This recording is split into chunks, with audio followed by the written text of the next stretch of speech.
isang luma at kalawanging piraso ng bakal. Iyan na lang si Serafina sa buhay ko, Clarice.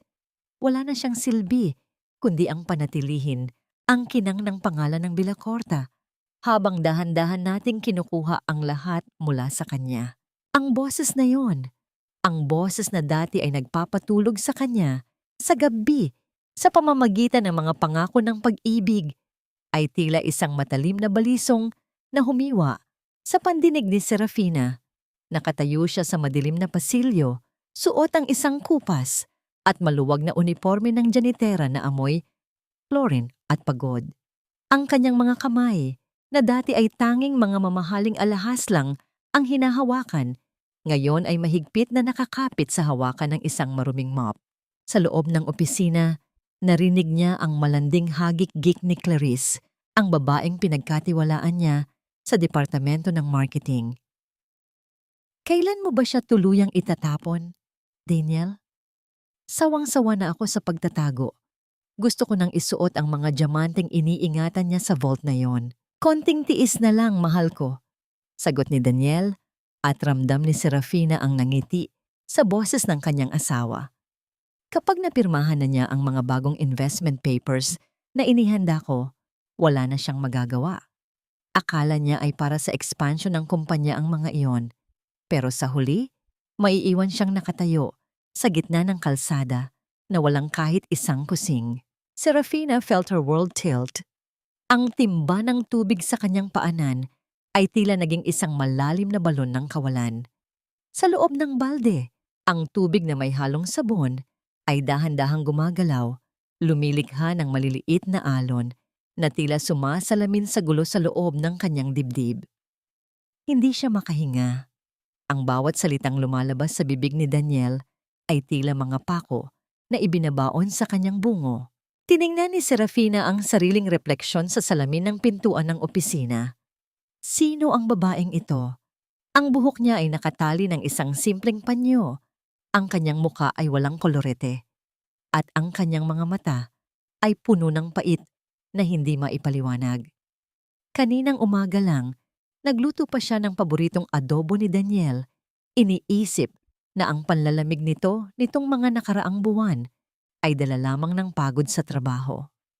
Isang malaking pagkakamali. Isang napakasakit na pagkakamali. Dahan-dahang binitawan ni Serafina ang mop, ngunit sa sobrang panginginig ng kanyang mga daliri, tumama ang bakal na hawakan nito sa gilid ng timba na lumikha ng isang matunog at matigas na ingay na bumasag sa katahimikan ng pasilyo. Sino yan? Ang malakas na tanong ni Daniel mula sa loob. Mabilis na kumilos si Serafina. Yumuko siya at muling hinawakan ng basahan. Pilit na itinatago ang kanyang muka sa anino ng kanyang panyo. Ang kanyang puso ay tumitibok ng mabilis, tila isang ibon na pilit kumakawala sa isang masikip na hawla. Ang bawat pintig ay nagdadala ng hapdi. Bawat hininga ay amoy pengulila. Bumukas ang pinto. Lumabas si Daniel. Maayos ang kanyang mamahaling suit. Habang nasa likuran niya si Clarice na abala sa pag-aayos ng kanyang nagulong blusa. Tiningnan nila ang janiterang nakayuko sa kanilang paanan. Tila ba tinitingnan nila ang isang dumi sa sahig na nakalimutang linisin.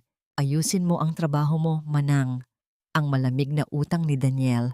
Hindi man lang niya napansin na ang babaeng tinatawag niyang Manang ay ang asawang nangako siyang mamahalin hanggang sa huling hininga. Huwag kang pakalat-kalat dito sa tapat ng opisina ko kung ayaw mong mawalan ng trabaho. Hindi sumagot si Serafina. Nanatili siyang nakayuko. Ang kanyang mga mata ay nakapokus sa dulo ng sapatos ni Daniel. Ang sapatos na siya mismo ang bumili bilang regalo sa kanilang anibersaryo. Isang mapait na ngiti ang dumaan sa kanyang mga labi sa ilalim ng kadiliman. Nang makaalis ang dalawa, naiwan si Serafina sa gitna ng walang buhay na pasilyo. Ang amoy ng pabango ni Clarice ay naiwan sa hangin. Tila isang laso na dahan-dahang pumapatay sa bawat alaala ng kanyang masayang tahanan. Hinawakan niya ang kanyang dibdib. Sinusubukang pigilin ang pagbulwak ng iyak na gustong kumawala sa kanyang lalamunan. Pero walang luhang lumabas. Ang tanging nararamdaman niya ay ang unti-unting pagtigas ng kanyang puso. Tila ba ang bawat patak ng kanyang pag-ibig ay natuyo na at naging matatalim na kristal? Paano naging ganito ang lahat? Kailan nagsimulang maging isang estranghero ang lalaking itinuring niyang mundo? Sa gitna ng katahimikan ng malaking gusaling ito, na itinayo niya mula sa sariling pawis at talino, isang tanong ang paulit-ulit na bumubulong sa kanyang isipan. Isang tanong na tila isang sumpa na hindi niya matakasan. Hanggang kailan mo kayang maging bulag, Serafina, bago ka tuluyang malunod sa sarili mong kabutihan? Ang bigat ng isang basahan ay hindi nasusukat sa dami ng tubig na lumaon dito, kundi sa dami ng luhang pilit na itinatago ng taong humahawak nito.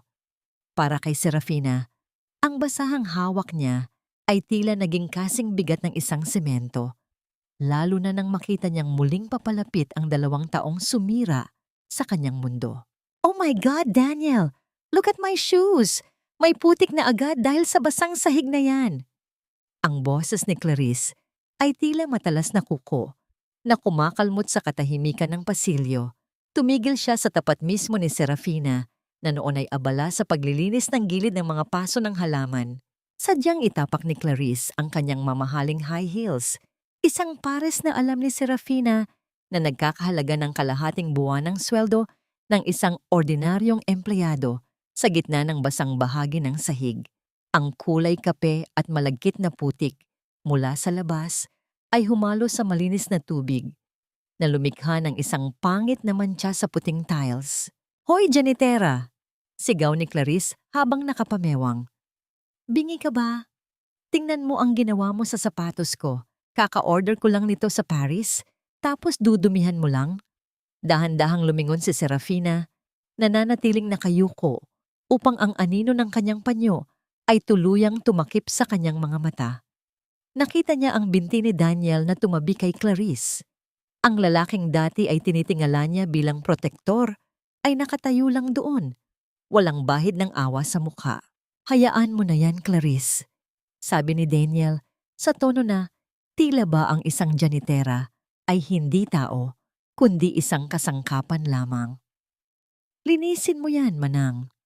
Siguraduhin mong kintab salamin ang sapatos ng mom mo kung ayaw mong mapatalsik sa kumpanyang ito bago mag-lunch.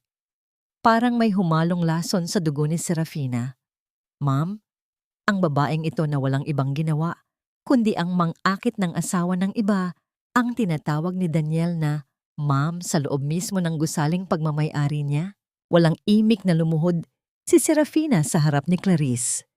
Ang kanyang mga tuhod ay tumama sa malamig at matigas na tiles, isang pakiramdam na tila sumisimbolo sa kanyang pagbagsak mula sa trono. Sa bawat kuskos ng basahan sa sapatos ni Clarice, nararamdaman ni Serafina ang hapdi ng pagaglahi. Ang putik ay kumapit sa kanyang mga daliri, ngunit mas malala ang duming nararamdaman niya sa kanyang kaluluwa habang nakikinig sa mahinang tawa ng kanyang asawa. Ayan, diyan ka lang sa paanan ko. Dahil diyan ka naman nararapat.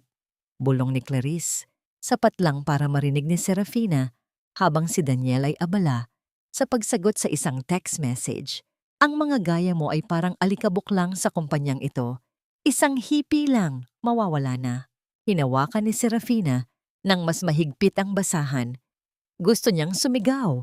Gusto niyang tumayo at sampalin ang dalawa ng katotohanan, ngunit pinigilan niya ang sarili. Ang bawat segundo ng kahihiyang ito ay itinatala niya sa kanyang isipan. Ang bawat tawa ni Daniel ay nagiging bala sa kanyang pusong dahan-dahang nagiging bakal. Inangat ni Clarice ang kanyang paa nang matapos si Serafina at muntik na nitong matamaan ang mukha ng huli. Not bad. At least may silbi ka rin pala kahit paano. Tiningnan ni Daniel ang kanyang relo. Ang mukha ay puno ng pagkainip. Halika na, Clarice. Marami pa tayong dapat pag-usapan tungkol sa transition ng shares. Huwag nating sayangin ang oras sa mga taong wala namang ambag sa kumpanya. Naglakad palayo ang dalawa. Iniwan si Serafina na nakaluhod pa rin sa gitna ng pasilyo. Ang tunog ng kanilang mga hakbang ay tila isang martilyo na tumatama Sa bawat piraso ng kanyang nadurog na dangal, tiningnan ni Serafina ang kanyang mga kamay na puno ng putik. Dito, sa ilalim ng mga tiles na ito, sa paanan ng mga taong akala ay hari at reyna na sila, doon niya natagpuan ang isang uri ng galit na hindi nakakasunog, kundi nakakamatigas. Tumayo siya ng dahan-dahan. Ang kanyang likod ay tuwid na tila isang reynang naghahanda sa digmaan. Tiningnan niya ang direksyon kung saan naglaho ang dalawa. Isang mahabang buntong hininga ang kumawala sa kanyang dibdib, puno ng pait, ngunit may kasamang panata. Hoy, janitera! Siguraduhin mong kintab salamin yan, gaya ng kinabukasan ko sa kumpanyang ito. Ang mga salitang yun ni Clarice ay paulit-ulit na umalingaw-ngaw sa isip ni Serafina. Isang matalim na titig ang ibinigay niya sa saradong pinto ng boardroom. Kung akala nyo ay ito na ang kinabukasan nyo, hindi nyo alam na ang lupang tinatapakan nyo ngayon ay dahan-dahan ko nang binubungkal upang maging sarili ninyong libingan. Sa mundong puno ng kintab at yaman, madalas ay hindi na napapansin ang mga taong nagpapagod para lamang kuminang ang sahig na tinatapakan ng iba. Para sa marami sa kumpanyang ito, ang isang janitera ay bahagi lamang ng disenyo ng gusali. Isang anino na walang muka at walang boses. Dahan-dahang naglalakad si Serafina sa pasilyo ng accounting department. Hila-hila ang kanyang cart ng mga gamit panlinis. Ang bawat hakbang niya ay tila isang paalaala ng kanyang pagod, hindi lang ng katawan, kundi ng kaluluwa. Habang abala siya sa pagpupunas ng mga salamin, isang grupo ng mga batang empleyado ang dumaan, nagtatawanan at tila walang pakialam sa paligid. Isa sa kanila, na abala sa pagtingin sa kanyang cellphone, ay hindi napansin ang basang sahig at nasagi ang braso ni Serafina. Nawalan ng balanse si Serafina. Ang kanyang katawan ay bumagsak sa matigas na semento at ang kanyang mga gamit ay nagkalat sa paligid. Ang tunog ng mga bote ng kemikal na gumugulong sa sahig ay tila isang panunuya sa kanyang kalagayan. Sa halip na tulungan, ang mga empleyado ay nagpatuloy lang sa paglalakad, habang ang isa ay narinig pa niyang bumulong ng harang-harang kasi hindi tumitingin. Nanatiling nakaupo si Serafina sa sahig, nararamdaman ang kirot sa kanyang siko at ang mas masakit na hapdi ng kawalang galang. Ngunit bago pa man siya makapagsimulang tumayo ng mag-isa, isang pares ng maliliit at malambot na kamay ang humawak sa kanyang balikat. Diyos ko, nanay, okay lang po ba kayo? Nasaktan po ba kayo? Ang boses na yon ay puno ng tunay na pag-aalala. Isang bagay na matagal nang hindi naririnig ni Serafina. Inangat ni Serafina ang kanyang tingin at nakita ang isang dalaga na may maamong muka at mga matang puno ng malasakit. Ito si Wendy. Ang kanyang ID ay nakasabit sa kanyang leeg, ngunit hindi gaya ng iba na suot ito bilang simbolo ng kapangyarihan. Suot niya ito ng may pagpapakumbaba. Ayos lang ako, iha. Maraming salamat. Mahinang sagot ni Serafina. Pilit na itinatago ang kanyang mukha. Hindi lang tinulungan ni Wendy na makatayo si Serafina. Siya pa mismo ang namulot ng mga nagkalat na kagamitan. Huwag niyo na pong pansinin yung mga yon, nanay. Masyado lang silang busy sa mga sarili nila. Halika po. Maupo muna kayo rito sa gilid. Inakay ni Wendy si Serafina patungo sa isang maliit na bench sa dulo ng pasilyo. Binuksan ni Wendy ang kanyang maliit na bag at kinuha ang isang piraso ng tinapay na nakabalot sa plastik. Hinati niya ito sa dalawa at iniabot ang mas malaking bahagi kay Serafina. Kain po muna kayo, nanay.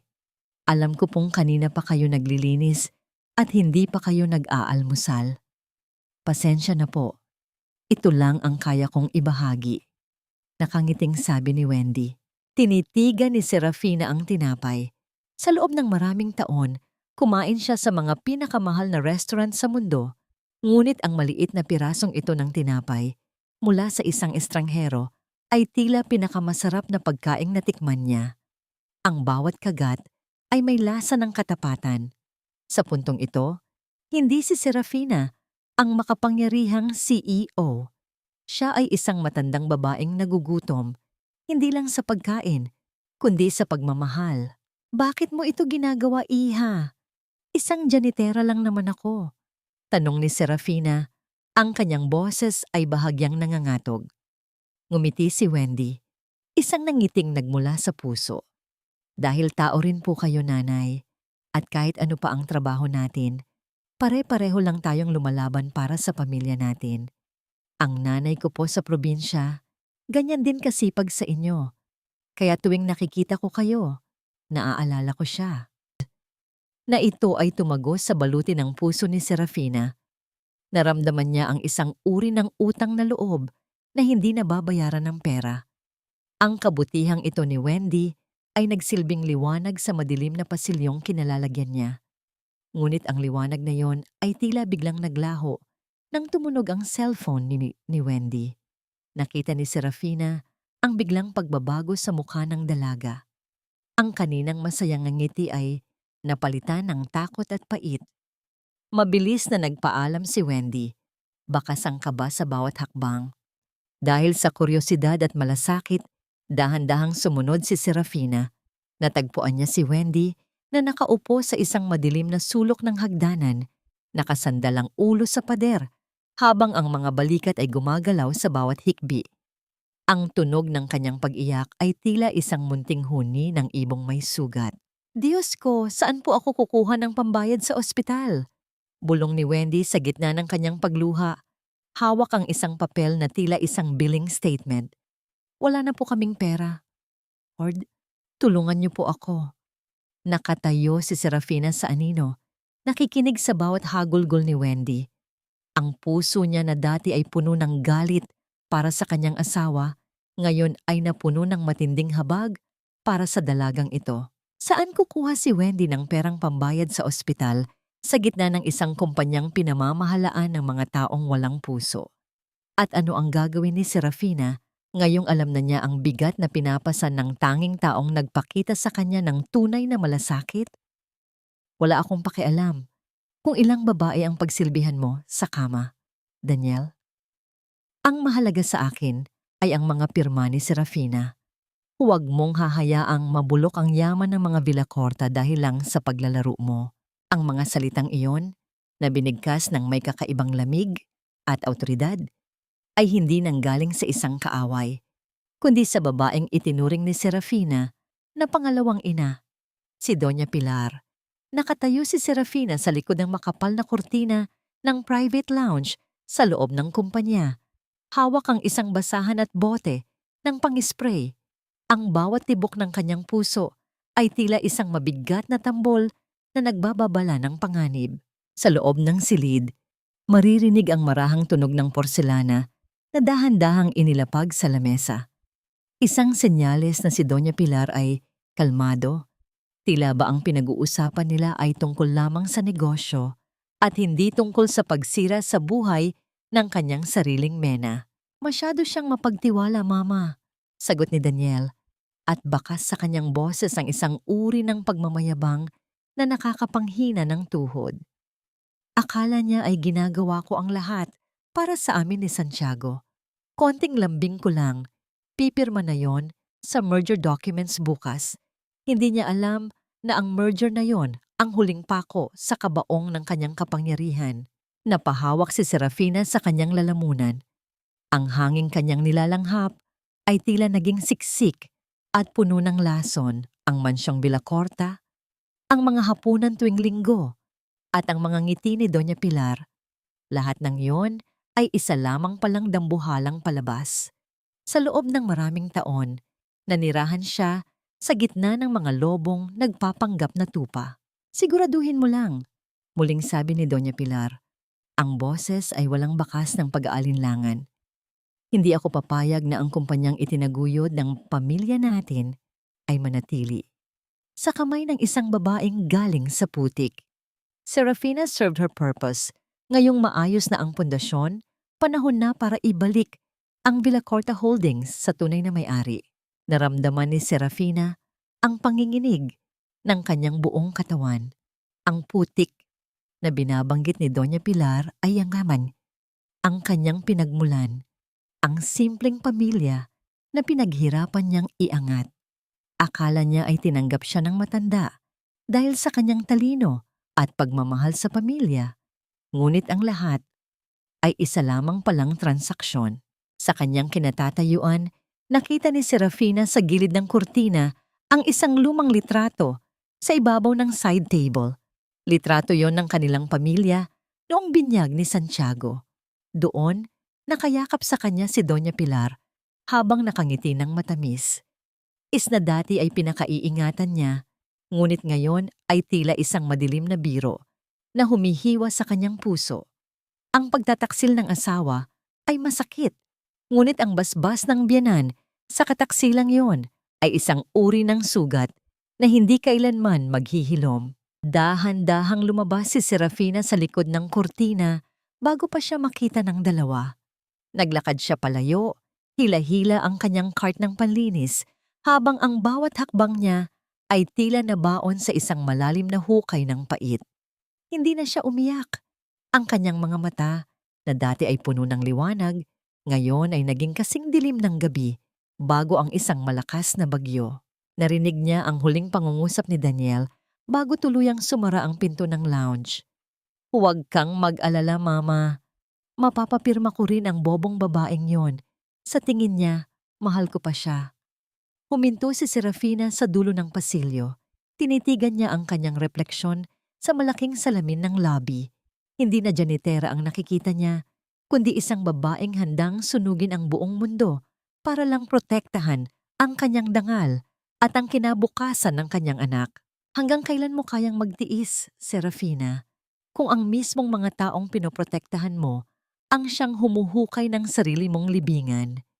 Ang tanong na yon ay tila isang malamig na hangin na yumakap sa kanya. Isang bagay ang sigurado. Bukas, sa harap ng mga dokumentong inihanda ni Daniel, hindi ang pluma ang hahawakan ni Serafina, kundi ang espada ng katotohanang dudurog sa kanilang lahat. "Ang sarap talaga ng luto mo, mahal. Walang makakatalo sa adobo mo. Ito ang hinahanap-hanap ko sa buong maghapon habang pagod na pagod ako sa opisina." Ang boses ni Daniel ay puno ng tamis. Tila isang malapot na pulot na ibinubuhos sa isang malalim na sugat. Nakaupo si Serafina sa harap ng mahabang hapagkainan ng kanilang mansyon, pinapanood ang kanyang asawa na kumakain ng may ganang-gana. Ang ilaw mula sa kristal na chandelier ay nagbibigay ng kislap sa mga kubyertos. Ngunit para kay Serafina, ang bawat kislap ay tila isang babala ng panganib. Ilang oras lang ang nakalilipas, ang lalaking ito ay tinawag siyang basura at janitera. Ngayon, narito siya. Suot ang maskara ng isang mapagmahal na asawa. "Pagod ka ba, Daniel? Masyado kayatang maraming ginagawa sa opisina kasama ang mga empleyado mo?" Mahinang tanong ni Serafina.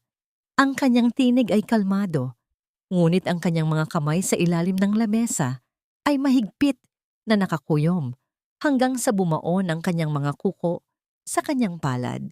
"Alam mo naman, mahal, para sa inyo ni Santiago ang lahat ng ito," sagot ni Daniel habang pinupunasan ang kanyang bibig gamit ang mamahaling napkin. Inabot niya ang kamay ni Serafina at hinawakan ito ng mahigpit. "Gusto ko, kapag dumating ang panahon, wala na kayong aalalahanin pa. Kaya nga pala, may iniwan akong mga papeles sa study room. Mga investment documents yon para sa expansion. Kailangan ko ang pirma mo para ma-release ang funds bukas. Narito na ang lason." Ibinubuhos na niya ang kamandag sa paraang pinakamalambing. Ginamit pa niya ang pangalan ng kanilang anak upang takpan ang kanyang kasalanan. Naramdaman ni Serafina ang pag-akyat ng init sa kanyang dibdib. Gusto niyang isampal sa mukha nito ang basahang ginamit niya kanina sa opisina. Gusto niyang isigaw na alam niya ang lahat. Ang tungkol kay Clarice, ang tungkol sa pagnanakaw sa shares, at ang tungkol sa plano nilang itapon siya sa kalsada. Ngunit pinigilan niya ang kanyang dila. Ang paghihiganti ay isang putahing masarap kainin kapag malamig na. "Sige, titingnan ko mamaya bago tayo matulog. Tugon niya ng may pilit na ngiti. Pagkatapos ng hapunan, umakyat si Serafina sa kanilang silid.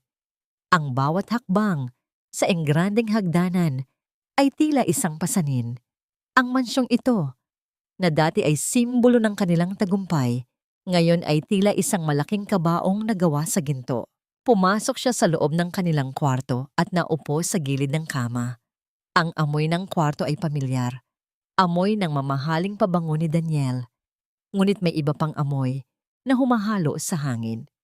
Isang amoy ng bulaklak na hindi kanya. Isang amoy na kanina lang ay naamoy niya sa pasilyo ng kumpanya. Habang inaayos ni Serafina ang unan, naramdaman ng kanyang mga daliri ang isang matigas at maliit na bagay sa ilalim ng punda. Dahan-dahan niya itong hinugot. Isang hikaw. Isang hikaw na gawa sa perlas na may disenyong pamilyar sa kanya. Ito ang hikaw na suot ni Clarice kaninang umaga nang utusan niya si Serafinang linisin ang kanyang sapatos. Ang bawat hibla ng pagtitimpi ni Serafina ay tila naputol. Ang kanyang hininga ay naging mabilis at mababaw. Ang maliit na piraso ng alahas na ito ay tila isang dambuhalang ebidensya ng kawalang hiyaan ni Daniel. Dinala nito ang kanyang kabit sa mismong kama kung saan sila bumuo ng mga pangarap. Narinig ni Serafina ang pagpihit ng doorknob. Pumasok si Daniel suot ang kanyang pantulog at may hawak na pluma. Mahal, narito na ang mga papeles.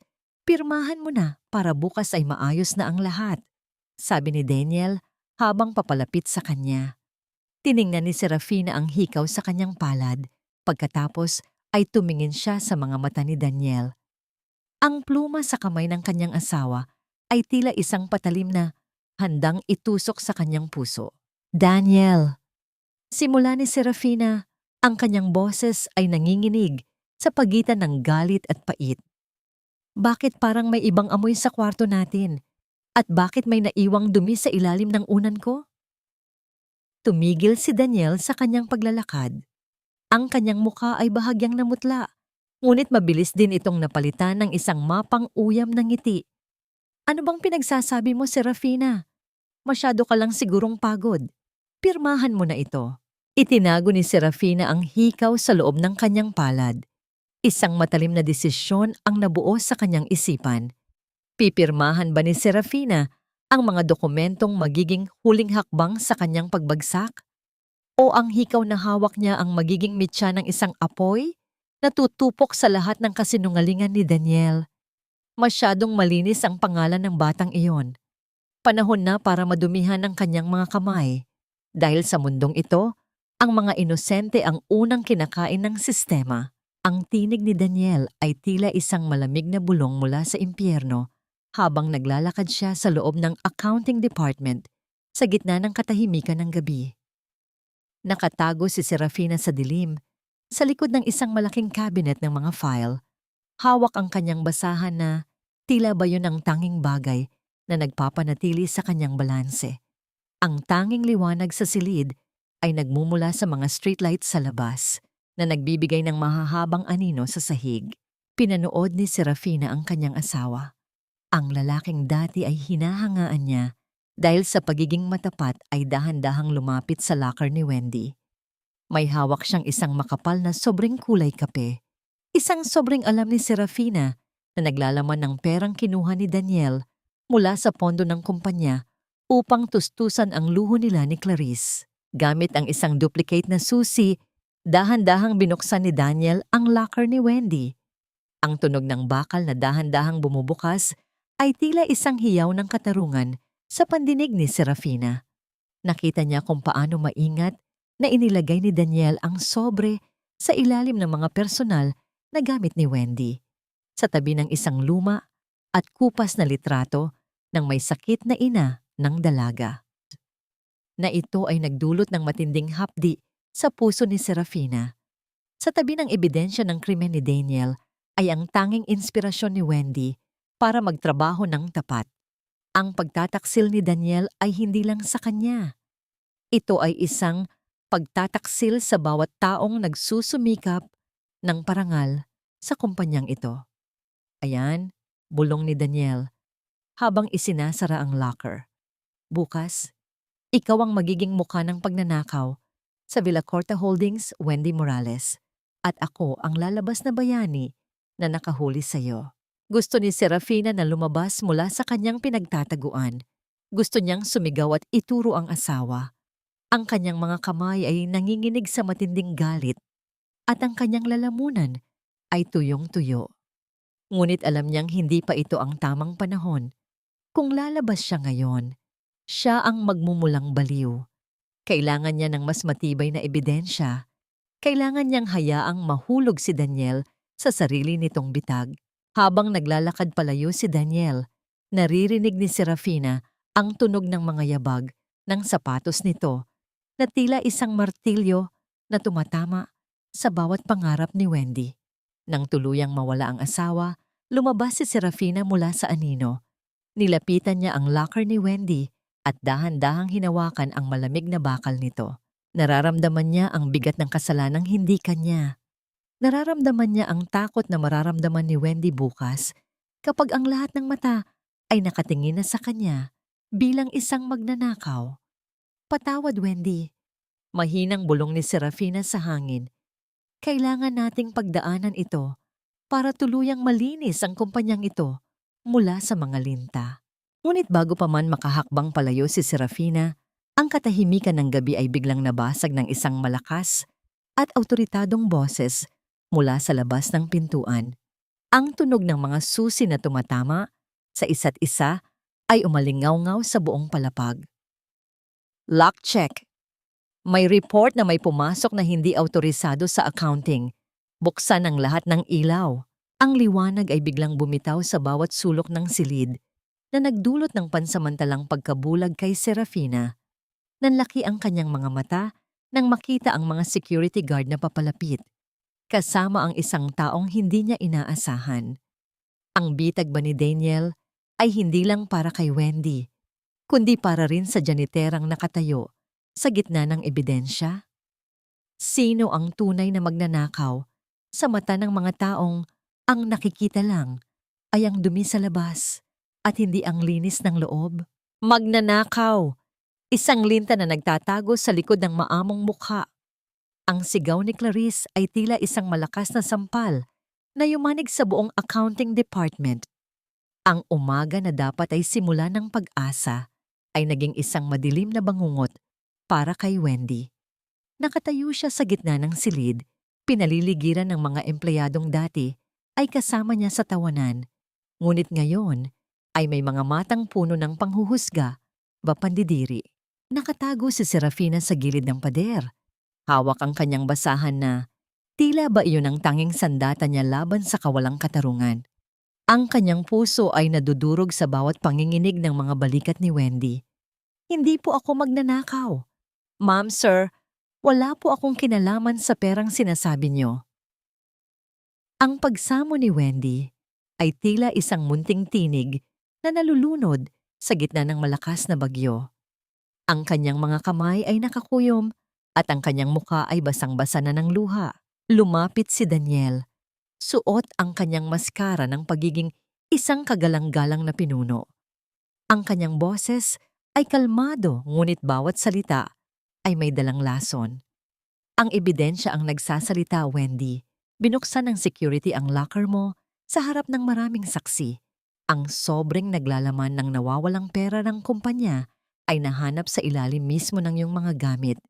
Paano mo pa ito maipaliliwanag? Itanim! Itinanim lang po iyon. Hiyaw ni Wendy habang nakatingin kay Daniel. Hindi alam na ang lalaking nasa harap niya ang mismong pumatay sa kanyang dangal. Itinanim? Sino ang gagawa noon sa isang hamak na accountant na katulad mo? Ang uyam ni Clarice ay tila isang matalim na kutsilyo. Lumapit siya kay Wendy at walang pasintabing itinulak ang balikat ng dalaga. Ang sabihin mo, naging gahaman ka dahil sa hirap ng buhay mo. Akala mo ba ay makakalusot ka? Isang malakas na pagkakahulog ng mga gamit ang narinig nang muling itulak ni Clarissa si Wendy. Bumagsak ang dalaga sa sahig sa mismong paanan ni Daniel. Na ito ay naging isang eksena ng matinding pag-aglahi. Ang litrato ng may sakit na ina ni Wendy, na kanina ay nasa locker, ay nahulog at natapakan ng sapatos ni Clarice. Nakita ni Serafina kung paano pilit na inabot ni Wendy ang litrato, habang ang kanyang mga daliri ay nanginginig sa sakit at takot. Sa sandaling iyon, ang galit ni Serafina ay umabot sa sukdulan. Ang bawat hibla ng kanyang pagtitimpi ay tila napuputol. Gusto niyang sumigaw, gusto niyang lumabas, at sabihin ang katotohanan. Ngunit ang malamig na tinig sa kanyang isipan ay nagpaalala, huwag ngayon. Kapag kumilos ka ngayon, matatatalo tayo pareho. Tiningnan ni Daniel ang mga security guard ng may malamig na utos. Ilabas niyo na siya. I-escort niyo siya palabas ng gusaling ito. At siguraduhin ninyong hindi na siya makakatapak muli rito. Bukas, formal nating isasampa ang kaso. Habang kinalakaladkad si Wendy palabas, ang kanyang mga mata ay panandaliang nagtama sa mga mata ni Serafina na nagtatago sa anino. Isang sulyap ng humihingi ng tulong, isang sulyap ng isang taong nawalan na ng lahat ng pag-asa. Ang tunog ng paghikbi ni Wendy ay unti-unting humina habang papalayo siya sa pasilyo, hanggang sa ang tanging maiwan ay ang nakabibinging katahimikan ng kawalang katarungan. Nanatili si Daniel at Clarice sa gitna, nagpapalitan ng mga ngiting tagumpay na tila ba nakagawa sila ng isang dakilang bagay. Ang daling itapon ng basurang yon, bulong ni Clarice sa asawa ni Serafina. Nakahawak si Serafina sa kanyang dibdib, nararamdaman ang bawat pintig na puno ng pait. Tiningnan niya ang sahig kung saan kanina ay nakaluhod ang inosenteng dalaga. Hindi po ako magnanakaw. Ang huling pagsamo ni Wendy ay paulit-ulit na umaalingaw-ngaw sa pandinig ni Serafina. Isang matalim na sumpa ang nabuo sa kanyang puso. Hanggang kailan magtatagal ang halakhak ng mga traidor bago sila lamunin ang sarili nilang kasalanan? Bukas, sa muling pagsikat ng araw-araw, hindi lang alikabok ang lilinisin ni Serafina. Sisiguraduhin niyang ang bawat dumi na itinapon nila sa dangal ni Wendy ay babalik sa kanila ng 10 ulit ang bigat. Ang basurahan ay hindi lamang imbakan ng mga dumi. Ito ay sementeryo ng mga lihim na pilit itinatago ng mga makapangyarihan. Sa gabi, kapag ang mga ilaw ng malalaking opisina ay patay na at ang tanging naririnig ay ang mahinang ugong ng air conditioning, doon lumalabas ang katotohanan. Nakatayo si Serafina sa loob ng storage room, pinaliligiran ng mga itim na plastic bag na puno ng mga pinunit na dokumento mula sa opisina ni Daniel. Ang kanyang mga kamay, na dati ay tanging mga malalambot na tela lang ang hinahawakan, ngayon ay nababalot ng alikabok at mantsa ng tinta. Dahan-dahan niyang kinuha ang isang tumpok ng mga papel mula sa paper shredder. Ang bawat piraso ng papel ay tila isang bahagi ng isang madilim na puzzle. Sa matiyagang pag-aayos, ang mga salita ay nagsimulang mabuo sa ilalim ng kanyang munting flashlight. Fund transfer, offshore account, at ang pangalan ng isang pekeng kumpanya na matagal na niyang pinaghihinalaan. Pagyaong ay dumating nang makalkal niya ang isang maliit at lukot na resibo sa ilalim ng isang basang tissue. Ito ay isang resibo mula sa isang tanyag na jewelry shop sa Makati. Ang halaga, 3 milyong piso. Ang petsa? Noong mismong araw na sinabi ni Daniel na nawawala ang pondo sa accounting na isinisi kay Wendy. Naramdaman ni Serafina ang isang matinding pait sa kanyang lalamunan. 3 milyong piso para sa isang kwintas ni Clarice, habang si Wendy ay umiiyak dahil wala siyang pambayad sa ospital ng kanyang ina.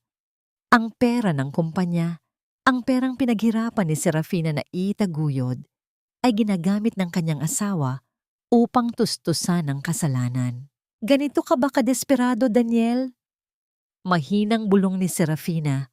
Ang kanyang boses ay puno ng panginginig. Ibinenta mo ang dangal mo para sa isang pirasong hiyas?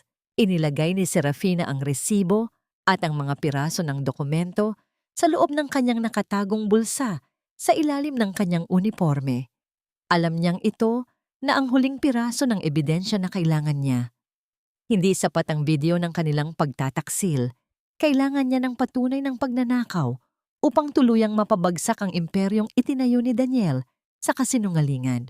Ngunit sa gitna ng kanyang pag-iisip, ang katahimikan ng storage room ay biglang nabasag. Ang tunog ng dahan-dahang pagpihit ng doorknob ay tila isang kulog sa gitna ng gabi. Ang liwanag mula sa pasilyo ay dahan-dahang pumasok sa silid na lumikha ng isang mahaba at madilim na anino sa sahig. Mabilis na pinatay ni Serafina ang kanyang flashlight at napatigil sa paghinga. Ang kanyang puso ay tumitibok ng kasing bilis ng isang takot na hayop. Nakita niya ang anino ng isang tao na dahan-dahang lumalapit sa kanyang pinagtataguan sa likod ng malalaking kahon. Anong ginagawa mo sa basura ng boss sa ganitong oras, Janitra? Ang boses ay mababa at puno ng paghihinala. Hindi yun boses ni Daniel, ngunit isa itong boses na pamilyar. Ang head security na kilalang loyalista ni Daniel. Ang tunog ng kanyang mga mabibigat na hakbang ay papalapit ng papalapit. At ang bawat segundong lumilipas ay tila isang tanikalang humihigpit sa leeg ni Serafina. Nakahawak si Serafina sa resibong nasa bulsa niya. Kung mahuhuli siya rito, ang lahat ng kanyang sakripisyo ay mawawalan ng saysay. Ang lahat ng plano niyang pagbawi sa kumpanya at paglilinis sa pangalan ni Wendy ay maglalaho na parang usok. Sino ang aninong nakatayo sa likuran ni Serafina? At hanggang saan ang kayang gawin ng mga tauhan ni Daniel para protektahan ang kanilang amo? Ang gabi ay malalim pa, at ang pinakamadilim na bahagi ng labanang ito ay kasisimula pa lamang. Ang dumi ng sapatos niyo, Chief. Gusto niyo po bang punasan ko muna bago kayo pumasok sa opisina ni Sir Daniel? Ang boses ni Serafina ay kalmado, may halong gasgas at pagod. Isang perpektong pagganap bilang isang matandang janitera na wala sa sarili. Dahan-dahan niyang iniharap ang kanyang katawan sa head security habang ang kanyang isang kamay ay mahigpit na nakahawak sa basahan at ang isa naman ay palihim na itinatago ang mga dokumento sa ilalim ng kanyang maluwag na uniforme. Tinitigan siya ng guard ng matagal. Ang mga mata nito ay puno ng pagduda. Ngunit nang makita nito ang hitsura ni Serafina, ang madungis na mukha at ang nakayukong postura ay bigla itong napangisi. Ikaw na naman, Manang. Masyado kang masipag. Siguraduhin mo lang na hindi ka nangingialam ng hindi sayo. Sige na, lumayas ka na rito. Nakahinga ng maluwag si Serafina nang talikuran siya ng guard. Mabilis siyang lumabas ng gusali, ngunit hindi siya umuwi sa kanyang mansyon. Sumakay siya sa isang lumang jeepney patungo sa isang lugar na hindi niya akalaing bibisitahin niya sa buong buhay niya, ang squatters area kung saan nakatira si Wendy.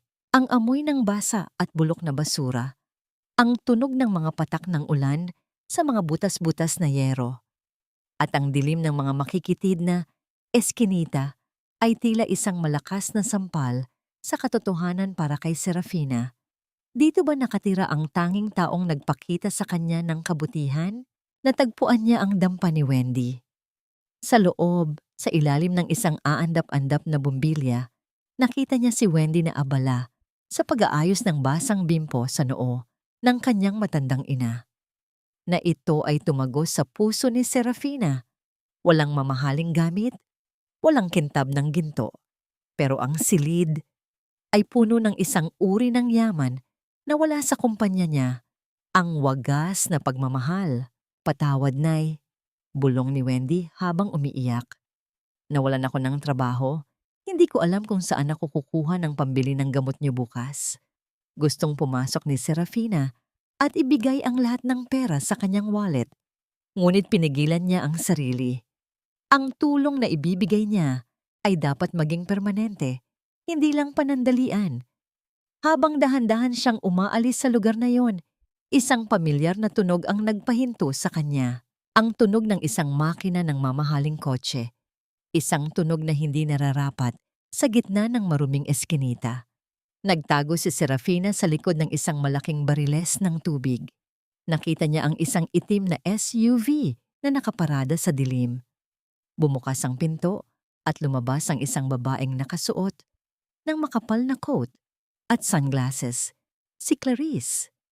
Ngunit ang mas nakakagulat ay ang lalaking bumaba mula sa kabilang pinto. Hindi ito si Daniel. Ito si Mr. Cheng, ang pinakamalaking karibal ng Villacorta Holdings sa industriya. Narito na ang mga blueprints ng bagong proyekto ni Daniel.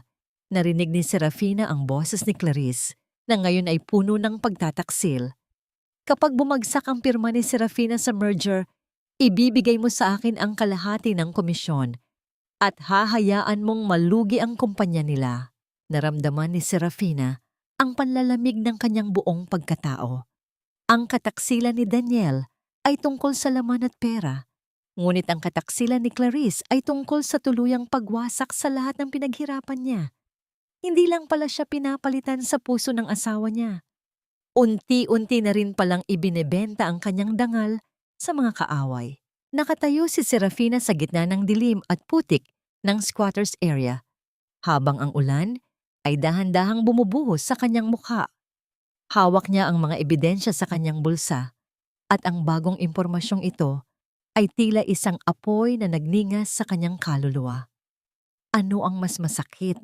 Ang asawang nagnanakaw sa'yo o ang kabit na unti-unti ka palang ibinebenta sa iyong mga kaaway?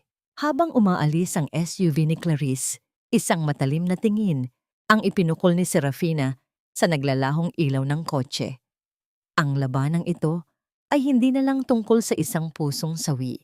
Ito ay tungkol sa pagsagip sa isang imperyo mula sa mga ahas na sabay-sabay na nanunuklaw.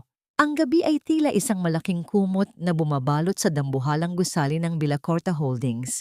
Ngunit sa loob ng opisina ng Vice-Presidente, ang ilaw ay nananatiling gising, tila isang mata na tumatangging pumikit sa gitna ng kaguluhan. Dahan-dahang pumasok si Serafina sa silid ni Santiago, bitbit ang kanyang gamit sa paglilinis. Nakita niya ang kanyang anak, ang bunga ng kanyang pagmamahal at pag-asa, na nakasubsob ang mukha sa kanyang mga palad, pinaliligiran ng mga tambak na papeles. Ang bawat buntong hininga ni Santiago ay tila isang bigat na dumadagan sa balikat ni Serafina. "Gabi na po, sir. Bakit hindi pa kayo umuuwi?" Mahinang tanong ni Serafina habang dahan-dahang pinupunasan ang lamesa sa tapat ng kanyang anak. Inangat ni Santiago ang kanyang tingin. Ang kanyang mga mata ay puno ng pagod at pag-aalinlangan. Tumingin siya sa janiterang nasa harap niya. Hindi man lang namamalayan na ang babaeng ito ang nagluwal sa kanya sa mundo. "Hindi ako makatulog, manang. May isang empleyado kaming tinanggal dahil sa pagnanakaw. Pero may kung ano sa loob ko na nagsasabing hindi niya magagawa iyon. Si Wendy. Kilala ko siya. Pero ang ebidensya, si Papa mismo ang nakakita." Paliwanag ni Santiago. Ang boses ay nangangatal sa pagitan ng tungkulin at konsensya. Na ito ay nagdulot ng isang matamis na kirot sa puso ni Serafina. Sa kabila ng lahat ng laso ni Daniel, na natiling malinis ang puso ng kanyang anak. Dahan-dahang itinigil ni Serafina ang kanyang pagpupunas at tumingin ng diretso sa mga mata ni Santiago. "Minsan po, sir, ang mga ebidensya ay parang alikabok lang sa sahig. Akala natin ay bahagi sila ng disenyo. Pero sa totoo lang, dumi lang sila na sadyang inilagay para takpan ang tunay na ganda ng kahoy." Bulong ni Serafina. Ang kanyang boses ay puno ng lalim, tila isang awit mula sa nakaraan. "Makinig po kayo sa tibok ng inyong puso, hindi sa bulong ng kapangyarihan. Ang katotohanan ay madalas na nakatago sa pinakamadilim na sulok, naghihintay lang na matagpuan ng taong may malinis na layunin." Napatitig si Santiago sa janitera. Tila may pamilyar na himig sa mga salitang iyon, isang bagay na nagpaalala sa kanyang ina, na matagal na niyang hindi nakakausap ng masinsinan. "Bakit niyo po alam ang mga bagay na yan, manang?" Ngumiti si Serafina sa likod ng kanyang panyo. "Dahil ang mga gaya naming tagalinis, sir, Kami ang nakakakita ng lahat ng dumi na pilit itinatago ng mga nakasuot ng suit at kurbata. Bago pa makasagot si Santiago, bumukas ang pinto at pumasok si Daniel. Ang kanyang mukha ay puno ng awtoridad, tila isang haring handang magdikta ng kamatayan. Santiago, bakit nakikipag-usap ka pa sa janitera? Umalis ka na riyan, manang. Mabilis na yumuko si Serafina at nagpatuloy sa kanyang paglilinis, habang ang kanyang puso ay tila isang kumukulong bulkan. Anak, bukas ang huling paghuhukom, pahayag ni Daniel habang nakapatong ang kamay sa balikat ni Santiago. Opisyal na nating isasampa ang kaso laban kay Wendy Morales sa board meeting at upang mapunan ng bakante, itatalaga ko si Clarice bilang bagong head of accounting. Ito ang pinakamabuting paraan para protektahan ang kumpanya. Santiago hesitated, his eyes flickering towards the corner where Serafina was standing. Pero Papa, hindi ba masyadong mabilis? Wala nang oras para sa pag-aalinlangan, Santiago. Ang malakas na tugon ni Daniel. Ang kumpanyang ito ay nangangailangan ng kamay na bakal, hindi ng pusong mamon. Lumabas ang mag-ama sa silid. Iniwan si Serafina sa gitna ng nagbabadyang unos. Ang mga salita ni Daniel ay tila isang deklarasyon ng digmaan. Alam ni Serafina na bukas, hindi lang ang pangalan ni Wendy ang nakataya. Ang buong hinaharap ng Villacorta Holdings, ang dangal ng kanyang anak, at ang kanyang sariling kalayaan ay magtatagpo sa iisang silid. Inayos ni Serafina ang kanyang tayo. Inilabas niya ang kanyang cellphone mula sa loob ng kanyang uniforme at nag-type ng isang mensahe sa isang taong matagal na niyang hindi nakakausap. Isang matapat na abogado na lihim niyang pinagkakatiwalaan. Handa na ang lahat para sa bukas. Siguraduhin mong walang makakaligtas. Ang dangling mystery. Sino ang tinawagan ni Serafina at anong papel ang gagampanan nito sa planong pagpapabagsak kay Daniel? Cliffhanger. Ang huling tingin ni Serafina sa malaking logo ng Villacorta Holdings sa pader. Bukas, sa harap ng lahat ng board members, ang janitera ay titigil na sa paglilinis ng sahig at magsisimulang maglinis ng mga taong naging dumi sa kanyang buhay. Ang tagumpay ay hindi lamang tungkol sa kung sino ang nakaupo sa pinakamataas na trono, kundi tungkol sa kung paano mo nakuha ang karangalang iyon. Sa loob ng malaki at marangyang boardroom ng Villacorta Holdings, ang hangin ay mabigat sa bango ng mamahaling kape at ang amoy ng kapangyarihan. Nakatayo si Daniel sa harap ng mahabang mesa na gawa sa mahogany, ang kanyang mukha ay puno ng kasabikan at pagmamalaki. Sa kanyang tabi, si Clarice ay nakangiti ng matamis, suot ang isang pulang damit na tila sumisimbolo sa kanyang tagumpay. Ang mga board members ay nakikinig ng mabuti, tila mga tupa na sumusunod sa isang lobong nagpapanggap na pastol. Ladies and gentlemen, panimula ni Daniel, ang boses ay malakas at puno ng awtoridad. Ngayong araw, hindi lang natin nililinis ang dumi sa ating accounting department sa pamamagitan ng pagtanggal sa magnanakaw na si Wendy Morales.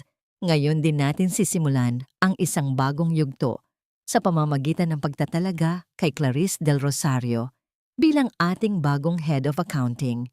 Sa ilalim ng aming pamumuno, mas lalong kikinang ang Villacorta Holdings. Isang masigabong palakpakan ang pumuno sa silid. Ngunit sa gitna ng selebrasyong yon, dahan-dahang bumukas ang pinto sa likuran.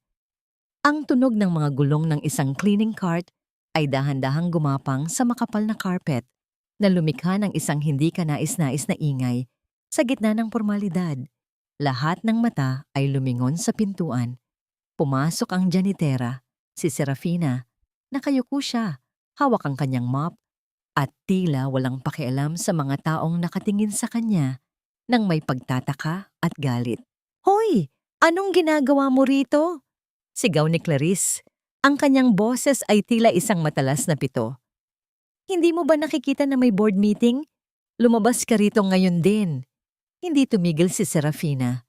Dahan-dahan siyang lumapit sa gitna ng boardroom, sa mismong tapat ni Daniel. Sinimulan niyang kuskusin ang sahig Sa paanan ng kanyang asawa, isang kilos na tila isang panunuya sa lahat ng kasinungalingang binitawan nito kanina lang. Na ito ay nagdulot ng isang nakabibinging katahimikan. Ang kislap ng malaking chandelier sa itaas ay tumatama sa maputik na tubig sa balde ni Serafina na lumilikha ng isang malupit na kaibahan sa karangyaan ng silid. Manang, sapat na ang pambabastos mo. Ang paggalit na boses ni Daniel. Lumapit siya kay Serafina at marahas na hinawakan ng braso nito upang kaladkarin palabas. Ang init ng kamay ni Daniel na dati ay nagdadala ng seguridad, ngayon ay tila isang laso na nakakapaso sa balat ni Serafina. Sabi nang lumabas ka, janitera ka lang. Wala kang lugar dito sa gitna ng mga taong may mataas na antas. Sa sandaling iyon, tumigil si Serafina. Dahan-dahan niyang inangat ang kanyang mukha.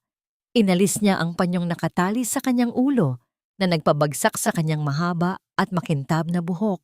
Inayos niya ang kanyang tayo at ang kanyang mga mata. Ang mga matang dati ay puno ng pag-ibig. Ngayon ay tila mga matatalim na espada na tumutusok sa kaluluwa ni Daniel. Binitawan ni Daniel ang braso ni Serafina. Ang kanyang mukha ay biglang namutla na tila nakakita ng isang multo.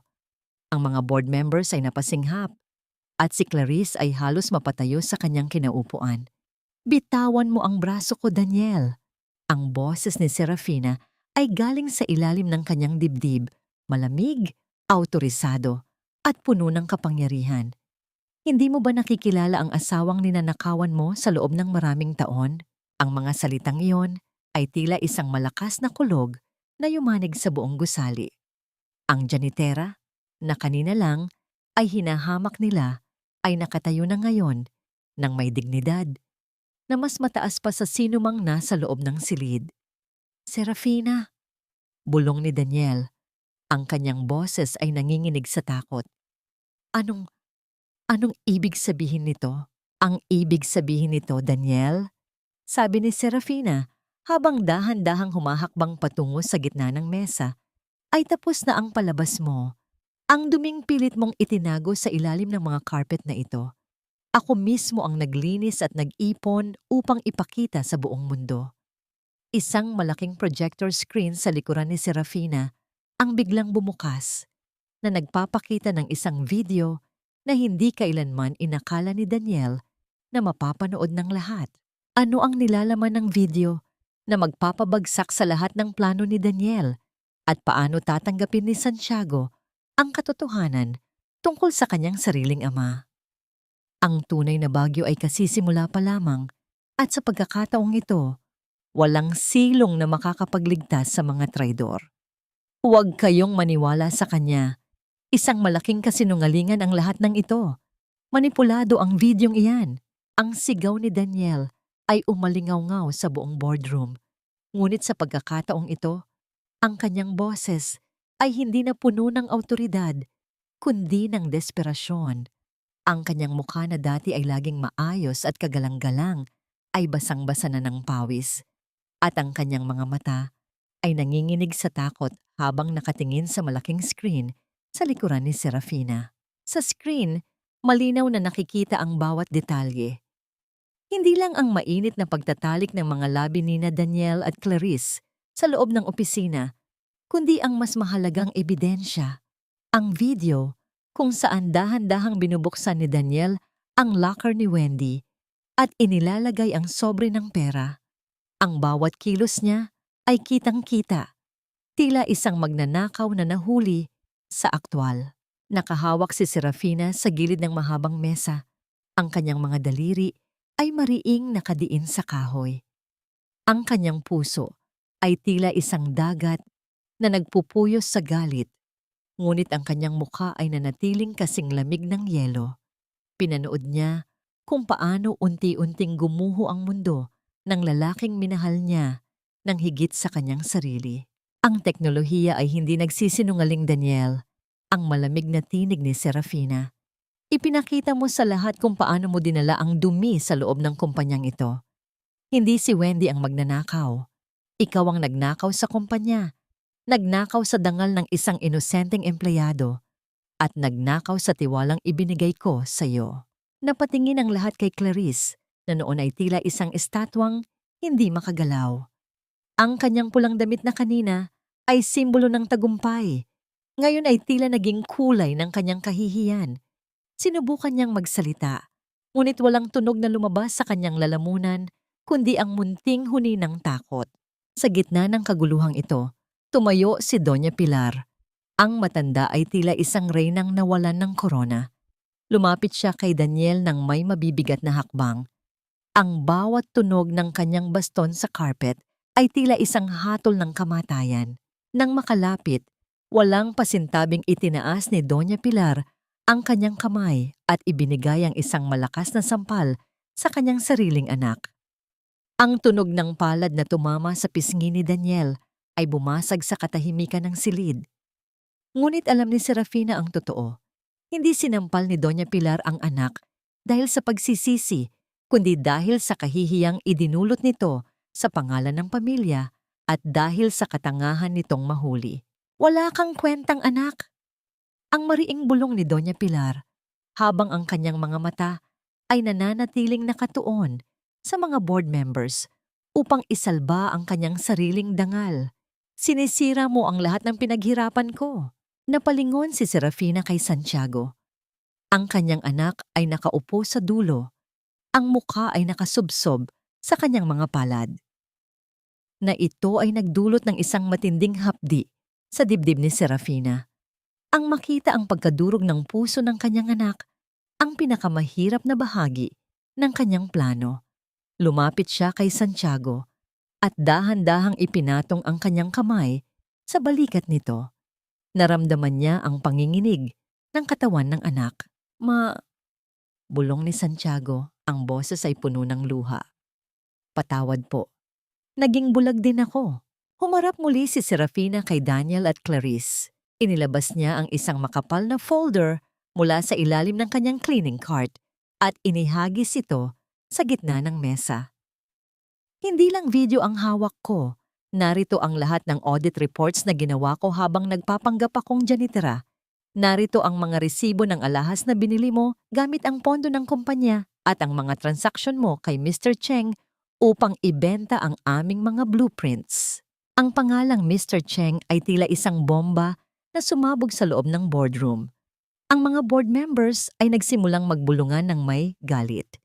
Ang pagtataksil sa asawa ay isang personal na issue. Ngunit ang pagtataksil sa kumpanya ay isang krimen na hindi nila mapapatawad. Police are on their way, Daniel, sabi ni Serafina. Ang kanyang boses ay tila isang hatol na wala ng apela. At para sa iyo, Clarice, huwag mong isiping makakalabas ka rito nang may bitbit kahit isang gamit na galing sa kumpanyang ito. Biglang tumayo si Daniel. Ang kanyang mukha ay puno ng isang uri ng baliw na galit. Hindi mo ito pwedeng gawin sa akin, Serafina.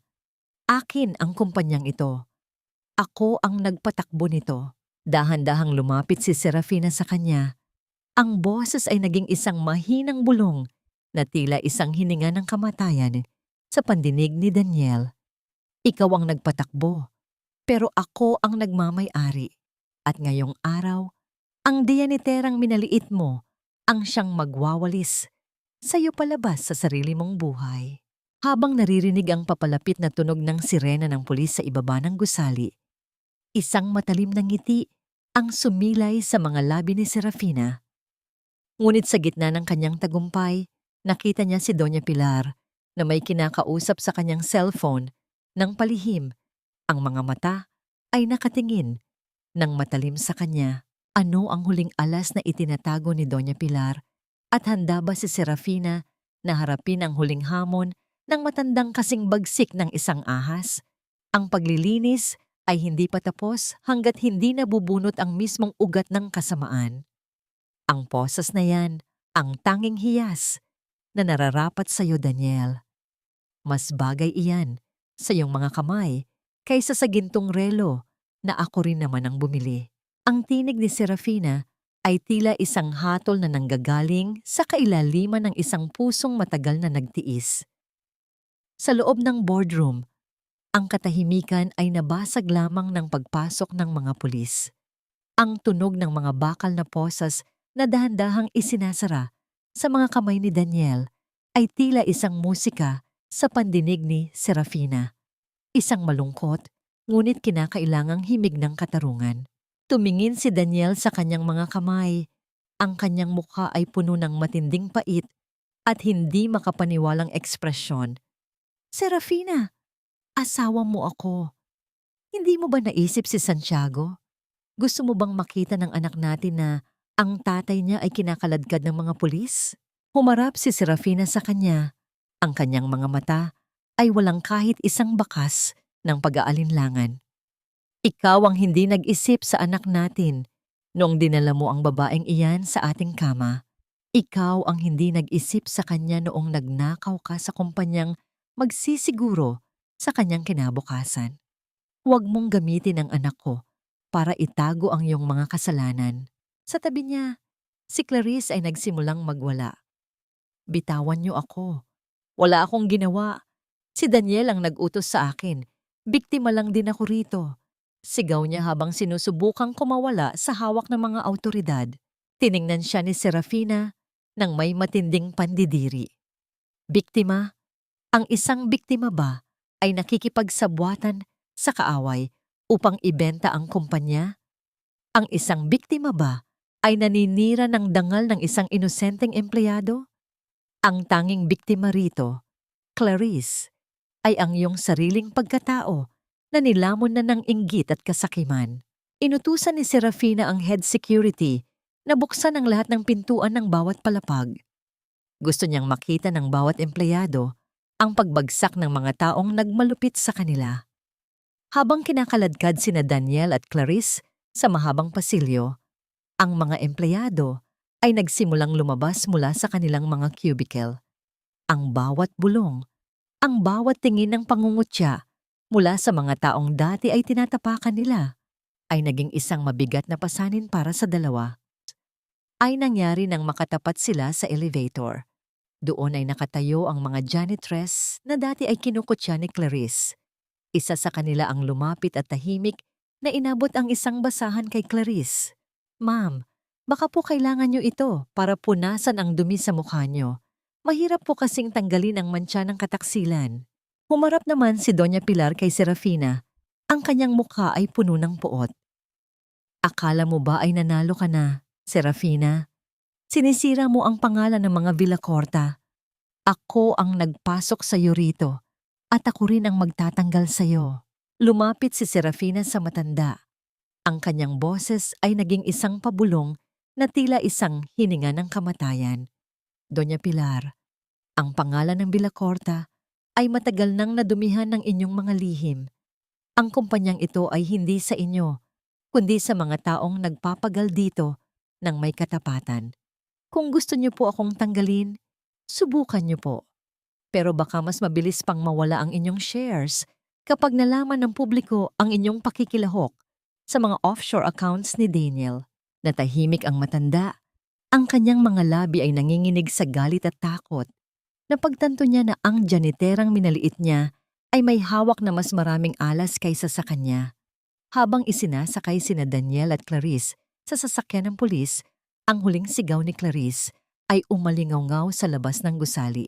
Hindi pa tayo tapos sa Serafina. Babalik ako. Papatayin kita.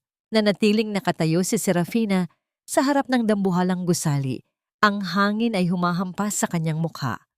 Naramdaman niya ang isang uri ng kalayaan na matagal na niyang hindi nararamdaman. Ang bawat dumi ay nawalis na. Ang bawat basura ay naitapon na sa dapat nitong kalagyan. Ngunit sa gitna ng kanyang tagumpay, lumingon siya at nakita si Santiago na nakatingin sa malayo. Ang kanyang mga mata ay walang buhay. Naramdaman ni Serafina ang isang panibagong uri ng sakit. Tapos na ang laban sa mga traidor, pero ang laban para sa puso ng kanyang anak ay kasisimula pa lamang. Cliffhanger. Hindi pa tayo tapos, Serafina. Ang huling sigaw ni Clarice na tila isang sumpa sa hangin.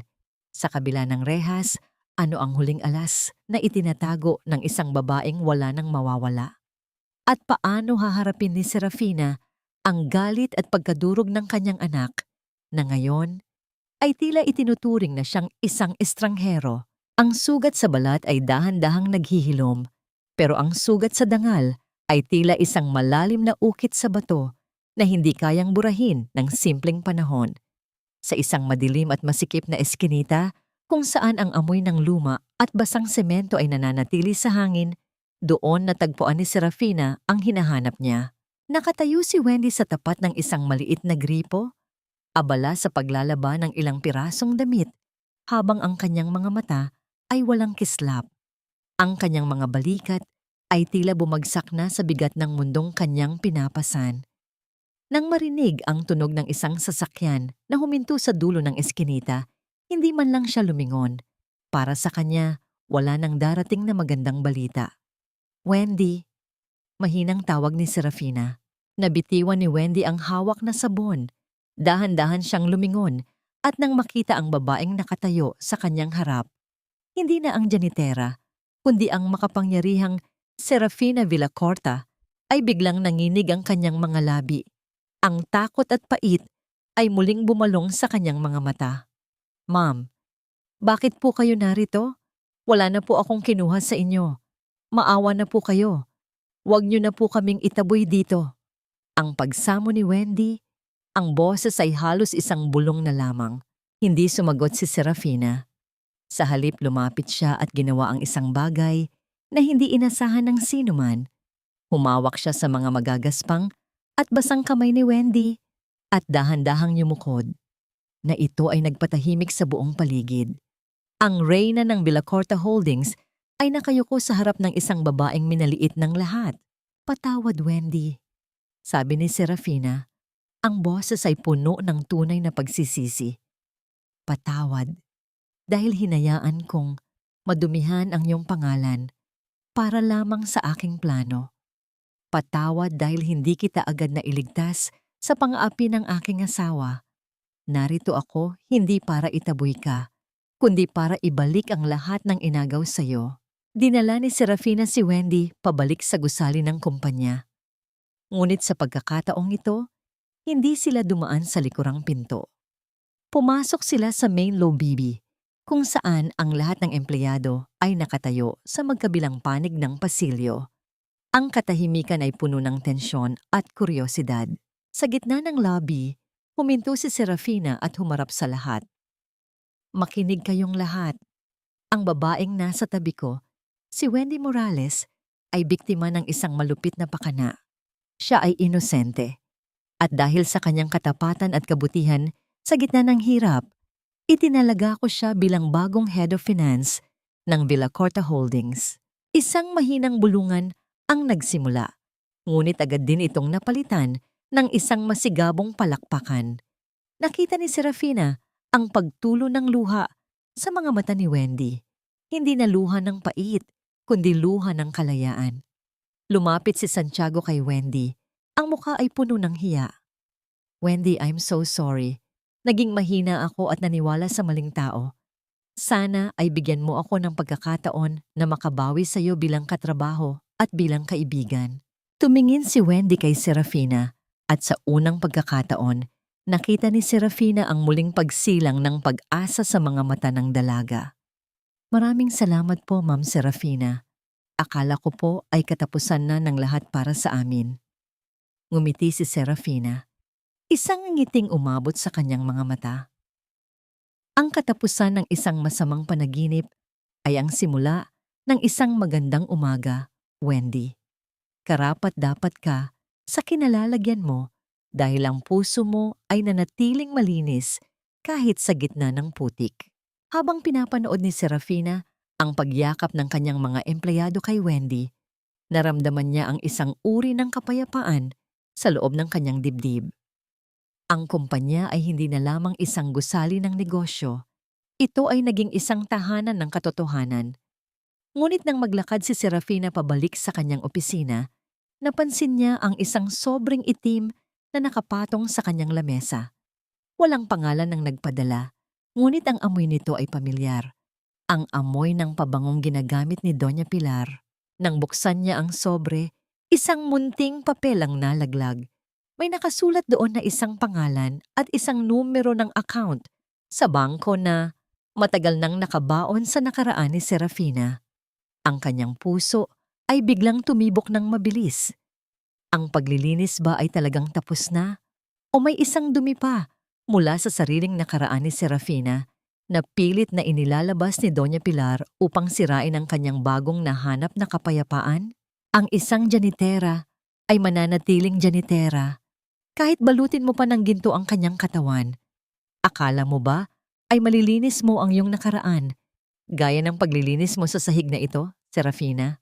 Ang tinig ni Doña Pilar ay tila isang matalas na karayom na tumutusok sa katahimikan ng opisina ni Serafina. Nakatayo ang matanda sa tapat ng malaking bintana. Hawak ang itim na sobrang naglalaman ng mga dokumento mula sa nakaraan. Ang katotohanang si Serafina ay minsan ding naging isang squatter na napilitang mangutang sa mga patubuan upang mabuhay. Tumingin si Serafina sa kanyang biyenan. Hindi siya nanginginig, hindi siya umiwas ng tingin. Ang bawat salita ni Doña Pilar ay tila isang hanging dumadaan lamang sa kanyang pandinig. Dahan-dahan niyang kinuha ang itim na sobre at inilapag ito sa lamesa. Ang nakaraan ko po ang nagturo sa akin kung paano pahalagahan ang bawat sentimo ng kumpanyang ito, Doña Pilar. Mahinang sagot ni Serafina. Ang boses ay puno ng kapayapaan. Ang putik na sinasabi niyo ay hindi dumi sa aking pagkatao, kundi ang lupang nagpatibay sa aking mga ugat. Hindi ko po ikinahihiya ang aking pinagmulan. Talaga? Kahit malaman ng buong mundo na ang dakilang Serafina Villacorta ay anak ng isang labandera at isang construction worker? Kahit malaman ni Santiago na ang kanyang ina ay galing sa pinakamababang uri ng lipunan? Ang uyam ni Doña Pilar ay tila isang lason na pilit niyang isinusuka. Sa mismong sandaling iyon, bumukas ang pinto. Pumasok si Santiago kasama si Wendy. Nakikita ni Serafina ang pagkabigla sa mukha ng kanyang anak nang makita ang mga dokumentong nagkalat sa mesa. Ay nangyari nang dahan-dahang lumapit si Serafina kay Santiago. Hinawakan niya ang mga kamay ng kanyang anak at tumingin ng diretso sa mga mata nito. Walang takot, walang pagtatago. Anak, totoo ang sinasabi ng lola mo. Panimula ni Serafina. Ang kanyang boses ay nangangatal sa emosyon. Bago ako naging asawa ng iyong ama, bago ako naging presidente ng kumpanyang ito, ako ay isang babaeng walang kahit na ano. Nagtrabaho ako bilang janitera, naglaba ako ng damit ng ibang tao para lang makatapos ng pag-aaral. Kung sa tingin mo ay nakakahiya ang iyong ina, dahil doon, tatanggapin ko. Natahimik ang buong silid. Maririnig lamang ang mabigat na paghinga ni Doña Pilar na naghihintay ng paghatol ni Santiago. Ngunit sa halip na lumayo, hinawakan ni Santiago ang mga kamay ng kanyang ina at hinalikan ang mga ito. Ma, mas lalo po kitang iginagalang ngayon, bulong ni Santiago, habang ang mga luha ay dahan-dahang pumapatak sa kanyang pisngi dahil napatunayan niyo na hindi ang pangalan o ang yaman ang gumagawa sa isang tao, kundi ang kanyang puso at paninindigan. Hindi po kayo janitera lang. Kayo ang pundasyon ng pamilyang ito. Humarap si Santiago kay Doña Pilar. Ang kanyang boses ay puno ng awtoridad na minana niya sa kanyang ina. Lola, sapat na po ang paggamit niyo sa hiya para kontrolin ang lahat. Kung sa tingin niyo ay masisira niyo si Mama, gamit ang katotohanan, nagkakamali kayo. Ang katotohanan ang nagpalaya sa amin. Tila naging isang estatwa si Doña Pilar. Ang kanyang huling alas ay naging abo sa kanyang harap. Wala na siyang magagawa.